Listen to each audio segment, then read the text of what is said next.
It's a great challenge. The gear ratios have to bridge the gap between the 40-mile-an-hour La Source hairpin and the flat-out 190-mile-an-hour Blanchiment. So let's x-ray this lot to see how it works. Including me, it seems. Just look how inwardly happy I am to be sitting in a Formula One car. A driver instinctively knows when the engine is nearing maximum revs and therefore that a gear change is imminent. To fine-tune that process, a series of lights are positioned at the top of the steering wheel in the field of vision. These can easily be tuned to the driver's preferences. Change up too early and acceleration will be dulled.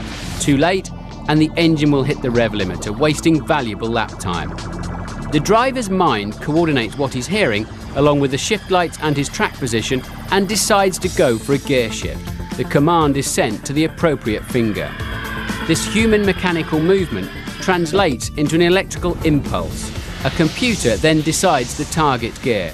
To change up, it also prepares a momentary cut of engine power. To change down, it checks first to avoid a potential engine over-rev, flips the throttle and releases the clutch.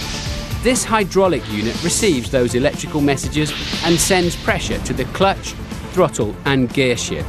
Now we are in the mechanical phase. This is the gear cluster and shift mechanism. The gear ratios are aligned on two shafts. Hydraulic pressure twists the barrel. This in turn moves the selector forks which engage the desired gears. The clutch is a tiny unit about the size of a man's fist. The gearbox output shaft transfers the power to the differential, which turns the energy through 90 degrees. From there, two drive shafts distribute that energy into the rear hubs, to which the rear wheels are fixed using locating pegs and a large nut. And what a difference it makes for the driver. Instead of going into a corner one hand on the wheel while declutching, braking and manually downshifting, he can now keep both hands firmly on the wheel and merely move a finger or two. Just compare these two driving styles. In this early 90s Benetton, my input is high as I operate the clutch and brake at the same time as blipping the throttle and shifting the gears, all while driving one-handed at 180 miles an hour. Now compare my driving in this modern Ferrari. It pampers me. My left foot brakes and my right foot only minds the throttle, like a cart. With both hands firmly on the wheel, 4,000 race gear shifts are easy. I can now focus totally on attacking the track.